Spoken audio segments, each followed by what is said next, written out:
Welcome back to the deep dive. We are taking a truly unsettling stack of source material today. Yeah, this one is something else. We're looking at articles from deep psychological studies, cinematic critiques, director interviews, and we're strapping in for a ride through the neon-drenched night of Los Angeles. Our subject is, of course, Lou Bloom, the protagonist of Nightcrawler, played by an impossibly focused Jake Gyllenhaal. And Lou is often talked about as, a movie monster, a sociopath who learns how to game the system. But the provocation we're starting with today, the one that runs through all our sources, is far more chilling. Go on. Lou Bloom is not a glitch in the machine. He's the highly efficient, logical, and, maybe even the perfect product of modern hypercapitalism. That's the core thesis we're diving into. Forget traditional villainy. Our sources are basically arguing that he's a mirror, not a monster. Exactly. He's the ultimate self-made success story for a world that's defined purely by transaction, by profit, and by algorithmic efficiency. So the central question for you, our listener, is this. When you watched him, did you find yourself sort of about recognizing a cold, optimized logic? Why is this thief, and this moral vacuum, succeed so completely, where protagonists who are constrained by ethics just fail? Our mission today is to prove, using the director's own intent and clinical psychological models, that Lou Bloom really does embody the perfect CEO archetype. The perfect CEO for a system that has just completely jettisoned the idea of human cost. And our source stack on this is fascinating. We're moving between a very detailed psychological profile that aligns his behavior with high-functioning sociopathy. And director Dan Gilroy's explicit statements that he wanted to create an anti-hero who only ascends, who only wins. Plus, we have forensic script analysis that details how Lou uses corporate HR jargon as a kind of religious text. We're basically examining what happens when pure, unencumbered ambition meets the modern digital media landscape. It's a wild ride. Okay, let's start by unpacking this character, who is defined almost entirely by what's missing, by absence. Right. Before Lou even speaks a word, his physical presence is just deeply disturbing. And the sources spend a ton of time on this. It's the visual language of scarcity, isn't it? Absolutely. Yeah. We're talking about Gyllenhaal's deliberate, dramatic weight loss for the role. It creates that gaunt, perpetually hungry look. He has the sunken eyes, and the notorious observation, the one everyone points out, is that he rarely, if ever... He never blinks. He never blinks. It gives him this reptilian quality, a predator's stillness. It's an unnatural intensity that just feels wrong. He seems to exist outside of normal human needs, like fatigue or weakness, just constant, focused observation. And that ties directly into the director's most crucial decision about his story. The intentional lack of a backstory. Yes, Dan Gilroy completely broke standard narrative convention. He gave Lou only an implied past of abuse and abandonment. We never see a flashback. We never get a tragic origin story. Which is what you'd normally expect, right? Yeah. Especially in a big movie. You have to explain why the monster's a monster. But here, the absence is the entire point. We don't get that typical emotional keyhole to peek through. Precisely.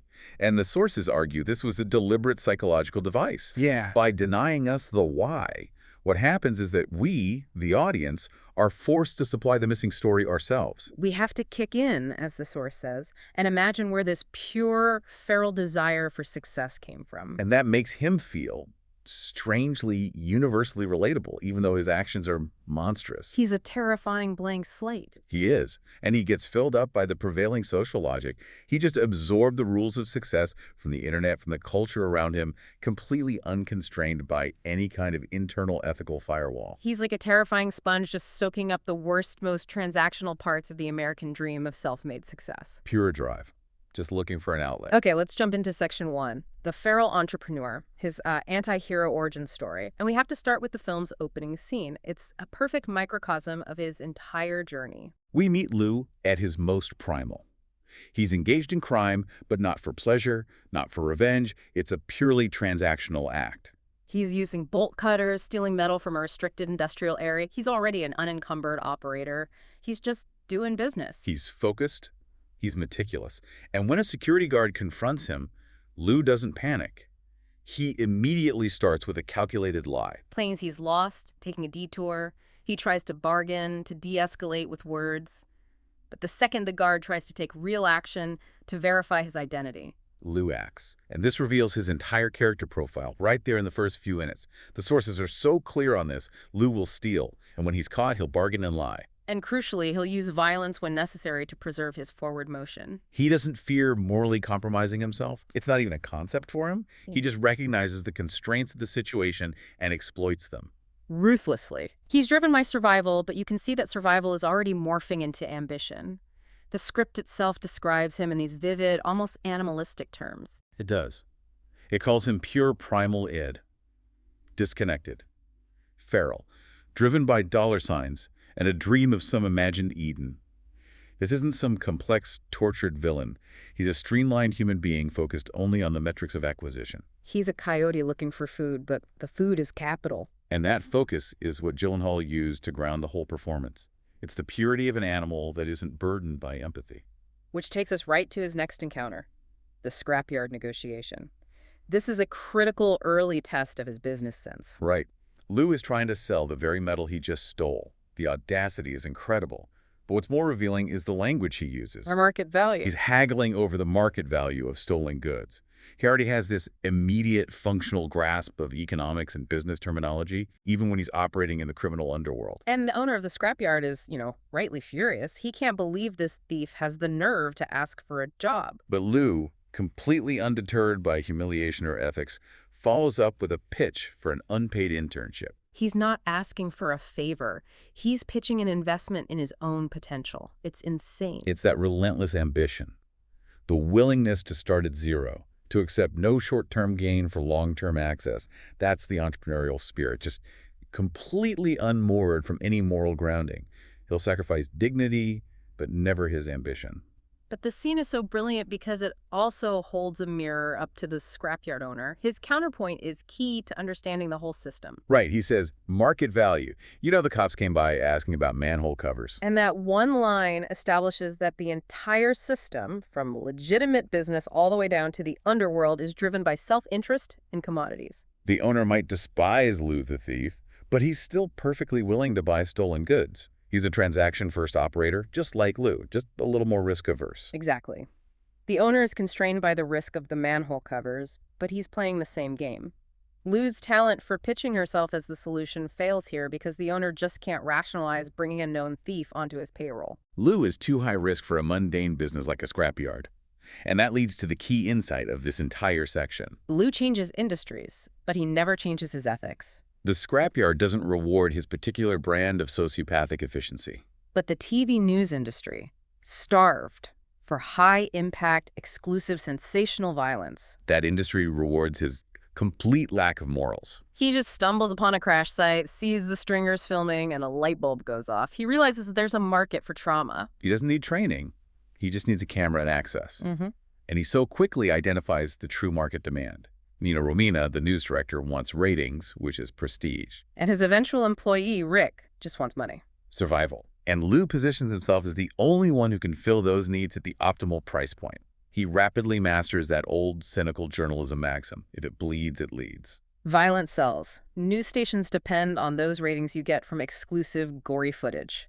Lou's genius is in turbocharging that already compromised philosophy. He doesn't just report the trauma. He becomes an active participant in procuring it. He stages it. He manipulates the scene. And his ascent is breathtakingly fast. Because he doesn't have the emotional drag of a conscience. He isn't encumbered by what the director called the more fragile societal things that we put importance on. He just focuses on the next step forward. Which makes him an incredibly efficient engine for generating profit. And that relentless forward focus brings us right to section 2, the corporate lexicon. This is where the film transforms from a dark crime thriller into a truly unsettling cultural critique. HR jargon as religion. Yes, Lou's language is absolutely central to his identity. He speaks entirely in this abstracted, dehumanized language. The sources call it business data and human resources jargon that he's clearly just gleaned from the web. It's his psychological armor. It's his operating system. We hear it constantly. Maximizing opportunities, optimizing workflow, achieving synergistic alignment. It's almost comical. Director Dan Gilroy was very explicit about this. He said that Lou's constant use of integrated vertical synergistic bullshit is literally his religion. Yeah. It's the framework through which he sees the world. And that phrase, integrated vertical synergistic bullshit, is so perfect because it highlights the massive gulf, and this is where the dark humor comes from, Right. between what Lou says is happening, a professional business venture, and what we, the audience, see is happening. Which is manipulation, staging crimes, pure sociopathy. Yeah. The disconnect is the humor, but it's also the horror. And the analysis from our sources really clarifies this. Lou is, in a way, an amoral result of the internet. His words, his logic, his entire philosophy. It's straight from the management courses online. He has no innate ethics. His ethics are just the mathematics of success. If you connect that to the bigger picture, this is the pathological drive for success stripped completely bare. He's not driven by passion for the product. No, he wants to win the market share. Yep. His desire is to dominate the system using its own sanitized language against it. It's the ultimate mimicry. He adopts the language of efficiency because that's what our culture celebrates. He's part Horatio Alger, the self-made entrepreneur, part Tony Robbins, the motivational speaker with all the buzzwords, and part The Art of War. He sees life as a battlefield of opportunity. That mixture is exactly why he's so disquieting. He takes these universally celebrated concepts of self-improvement and bootstrapping, and he weaponizes them with lethal sincerity. Which brings us to Dan Gilroy's most explicit view on the character. Which is? Lou is a corporation. He embodies the ruthless, digitized pragmatism of the modern business world. But how does he maintain that level of sincerity when his actions are so horrific? When he's performing these grotesque acts, he delivers these corporate mantras with complete unblinking earnestness. Because for Lou, they aren't excuses. They're the true moral framework. He genuinely believes that if the result is a success, the process must have been correct. And nowhere is that moral inversion more terrifying than in the scene where he facilitates the death of his own assistant, Rick. That's the moment. That is the definitive proof of his purely corporate moral compass. Lou, when confronted by Rick's demands, sacrifices him to get exclusive footage of the shootout. And when he's later justifying this act, He says with terrifying composure that he can't jeopardize my company's success by retaining an untrustworthy employee. he rationalizes homicide as an HR decision. And it's delivered with the exact same tone he'd used to pitch footage. He believes it. The director emphasized that Gyllenhaal delivered that line with full earnestness and credibility, and that's why it sticks with you. It's not a psychopath gloating, it's a CEO explaining a necessary layoff. And this act, this ultimate ethical decay cloaked in sanitized business talk, gives us chilling context when we look at the real world. The sources reference corporate meltdowns, where CEOs use terms like vertical integration or streamlining operations. To describe business models that conceal massive ethical decay, fraud, reckless endangerment, you name it. Lou is the purest articulation of the bottom line mentality. He lives in a world where everything, even death, is a transaction that can generate value. Because he is only about the bottom line, he is miles ahead of everyone else constrained by human feeling. Gilroy put it beautifully. He said something like, we shouldn't be afraid of robots becoming human. We should be afraid of humans turning into robots. And Lou is that emotionally detached robot. His purity, his efficiency comes from focusing only on moving forward, unencumbered by empathy or worry. Which moves us into section 3. Let's dive into the clinical analysis of this robot's functionality. Sociopathy as a competitive edge. Right. Our sources provide a clinical profile that is both high-functioning and deeply relevant to his success. The psychological analysis places Lou squarely as a high-functioning sociopath. Aligning perfectly with the diagnostic criteria for antisocial personality disorder, ASPD. Exactly. And this isn't just movie villain shorthand. It's a detailed profile of someone whose disorder actually helps their entrepreneurial goals. So what are the main symptoms that we see operationalized into his business strategy? Let's move beyond just listing them. Okay, let's start with the cornerstone. A profound lack of empathy. Lou cannot relate to suffering. This allows him to film a dying man instead of helping, or to watch his assistant die without the paralyzing moral dilemma that would stop a normal person. To him, the suffering is just an ingredient, an asset for a higher-rated story. Then you have his deceitfulness and his manipulativeness, which he uses as sales and negotiation tools. He is a master negotiator. His superficial charm, which Gyllenhaal maintains through that deeply unsettling politeness, lets him build rapport, mask his intent, and gain access. He's always the polite, diligent young man in the room, but it's masking a complete moral void. And crucially, there's the absence of remorse or guilt. He never looks back. Never. Traditional heroes are haunted by their past decisions. Lou isn't. He makes a business decision and immediately moves on to the next opportunity. And that's the insight that makes Lou so disturbing. His high level of functionality being articulate, extremely industrious, focused on his business.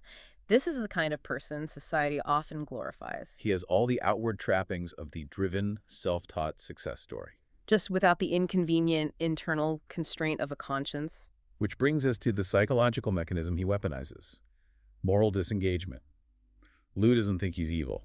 He sees his actions as superior job performance. And this concept from Albert Bandura explains how people can rationalize truly unethical behavior. Right. Moral disengagement is the process of convincing yourself that ethical standards don't apply to you in a particular context. It lets you act ruthlessly without guilt. And Lou cloaks every atrocity in the language of self-improvement in business. So let's break down a few of Bandura's rationalization mechanisms and map them to Lou. First one, euphemistic labeling. This is using sanitized language to cloak harmful actions. Yeah. Lou doesn't engage in illegal surveillance. He's doing information gathering. He doesn't coerce Nina into a sexual relationship. He's in a negotiation for optimal compensation. Filming a dying man isn't callous neglect. It's a business opportunity. Second is moral justification. How does he justify the worst of it? He justifies his actions by saying they serve a higher purpose. In his case, keeping the public informed. Or, more accurately, serving the public's demand for trauma. By convincing himself he's just supplying a necessary product, he rationalizes the memes. And the third one is crucial for what he does to Rick: displacement of responsibility. He refuses to accept personal blame for the negative outcomes. When Rick dies, Lou explicitly displaces the responsibility onto Rick himself. He was an untrustworthy employee, and onto the market. Yeah. He's just doing what the market demands. He shifts the blame everywhere. Onto Nina, the consumer, the public. If you want to do good, go to church. If you want to do business, stick to the bottom line. His only metric is acquisition. Better footage, higher ratings, more money. The psychological analysis highlights this deep dissonance between language and ethics in modern culture. His words are about aspiration. His results are pure ethical decay. And if Lou is a corporation, then people are just commodities. Strictly, his purely transactional relationships reflect this the loss of community in favor of individualism that defines his world. He doesn't need people for connection. He needs them to fulfill a function. Let's look at the Nina dynamic. She's the powerful news director, the gatekeeper, but Lou, with his feral way, immediately smells weakness. He smells her desperation for ratings in a cutthroat market, and he weaponizes it. The sources talk about the horror of working with someone who recognizes a weakness in you and can exploit it. And he exploits it masterfully. He forces her into professional, ethical, and eventually sexual complicity. The power dynamic completely flips. The established professional becomes subservient to the sociopathic entrepreneur. And the Rick dynamic is the most tragic example of this. Human commodification. Lou exploits Rick's dependency, his desperation for cash, slowly raising the ethical stakes while paying him just enough to keep him around. Rick is fundamentally a good guy, just constrained by economics. And he's reduced to a tool. There's that ironic, heartbreaking line where Rick tells Lou, "Your problem is you don't understand people." But the sources clarify the terrifying truth. Lou understands people the way a lion understands a gazelle. Chilling. He understands need, fear, and dependency. And in his purely transactional world, that is the only understanding you need to succeed. He doesn't need emotional empathy. He needs market empathy. He knows exactly where the pressure points are in the system and then in the people around him. This is where it gets really interesting. Section 4, monetizing madness. And this is where we compare Lou Bloom to Patrick Bateman. Yes. This comparison is the centerpiece of the film's critique of late-stage capitalism. The whole film functions as this searing critique. The singular focus on the bottom line reduces the entire world, the city, events, people to commodities. Things to be data mined and exploited. And Lou's success is directly tied to the media's erosion of empathy. We, the audience, have been desensitized to violence. We crave the trauma. We want the shocking footage. Which means the demand side of Lou's business equation is perpetually high. And this craving is quantified by Nina. She doesn't just ask for general trauma. She explicitly demands manufactured fear. She wants stories of urban crime creeping into the suburbs with specific racial profiles to drive up anxiety with her target demographic. That dynamic is the psychological engine of the movie. As exposure to this stuff increases, empathy decreases. It's compassion fatigue. Liu's entire business model is built on that erosion of public conscience. He's the ultimate supplier in the attention economy. And we also see the narcissism of the self-made brand driving him. His obsession with his image, his self-presentation, it connects to the narcissistic undercurrent of modern media and self-branding. He's always talking in corporate terms about his one-man operation. His beaten-up car and stolen camera are an entity. Video production news. He sees himself as a brand, not a person. And his camera becomes his psychological armor. Every successful sale validates that constructed identity. It reinforces the mantra: image over substance, success over morality, performance over humanity. So now let's turn to that core intellectual distinction. Lou Bloom versus Patrick Bateman from American Psycho. Right. Both share an extreme self-obsession, a chilling commitment to routine, and a willingness to commit heinous acts for their own rationalized reasons. Bateman, a critique of 1980s excess, has to hide his madness. His internal chaos, his murderous urges, his identity confusion, it all clashes violently with the polished designer veneer of the yuppie world he lives in. Bateman's corporate world demands a flawless, homogeneous exterior, wealth, status. His violence is a secret that threatens to destroy his social standing. The drama is the tension between what he does and what he must appear to be. Lou, on the other hand, has found a niche where his pathology, his lack of conscience, his ruthless efficiency, his pure focus is not just tolerated. It's incentivized. It is explicitly rewarded by the 2010s media system. That is the profound psychological shift between the two characters and their eras. Lou doesn't need to hide his madness. He monetizes it directly. His sociopathy is his competitive edge because the system he enters is already morally bankrupt. Bateman is an abnormality that his system struggles to contain. Lou is the natural, highly efficient evolution that the modern system rewards. He's the capitalist dream turned nightmare, self-taught, self-made, willing to destroy everyone for his ascent, and the system cheers him on. His pathology is a perfect fit for a digital world that values data and speed over human connection. His detachment is a feature, not a bug.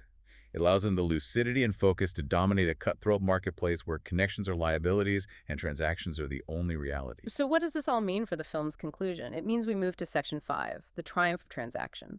Lou's journey is framed as a traditional success story, just one achieved entirely without morality. And this was Dan Gilroy's explicit, challenging intention. He wanted an anti-hero success story, one with no morality in it all. One that did not judge or punish Lou in the traditional cinematic way. Structurally, his arc is horrifically conventional. He starts unemployed, looking for work. He ends as the owner of a thriving, scalable business with employees and assets. It's a dark adaptation of how to succeed in business without really trying. And the director confirms it. Lou is only going to ascend and get stronger. Right. There's no poetic justice, no comeuppance. He found his niche, he proved his model, and 10 years later, he'd be running the corporation. That's the true horror. We're used to flawed protagonists who have to bend to the world to change, to become better people. But the anti-hero, Lou, is so pure in his focus that he makes the world bend around him. This is the critical moment where the film forces you, the viewer, to hold a mirror up to yourself. You have to confront the system that validates him and, by extension, the cultural demands that fund his success. And a perfect example of this viral effect is his relationship with Nina. She admits, after seeing his most extreme acts, that Lou has inspired everyone in her department to step up their game. That confession proves the infection is spreading. She was already compromised, but Lou has truly won her over. She's abandoning her remaining moral defenses to chase ratings with his same unburdened intensity. Gilroy even likened it to a subtle, creeping invasion of the body snatchers scenario. The narrative ends not with a whimper, but with a celebration. And the final scene is the perfect visual metaphor for this viral conclusion. Yes, the film's final imagery. Lou, having succeeded, is now supervising his operation. He has 2 new black vans, Dodge Challengers, which the sources note was his dream car. And they depart in 2 different directions, a perfect symbol of scalable business growth.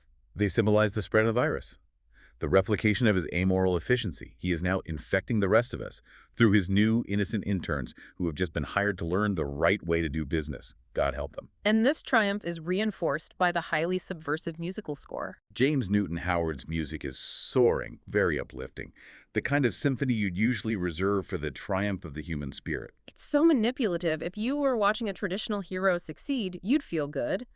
But here, the director intentionally made this the music in Lou's head. It subversively celebrates his amoral efficiency. It forces you to confront that dissonance. Yeah. Lou feels triumphant, and the system, through the score, agrees with him. It's the ultimate black comedy. The system is rewarding the exact pathology it should be terrified of. So, to synthesize our takeaways for this deep dive, Lou Bloom didn't need a character arc because the system he entered was perfectly optimized to reward his pre-existing pathology. His complete ethical detachment is a profound blessing in a world demanding profit above all else. He is the ultimate product of a hyper-capitalist culture. Pure efficiency, unencumbered by human cost. And this brings us back to the ultimate, inescapable conclusion raised by all this critique. Lou Bloom didn't break the system. He fixed it. That powerful, provocative statement leaves us with the profound questions raised by this deep dive into the source material. What kind of people genuinely rise to the top in a system that prioritizes profit above all human costs? And how much violence are you willing to consume in the name of news to keep that terrifying, highly optimized system in operation? Think about that next time you watch the 10 o'clock report.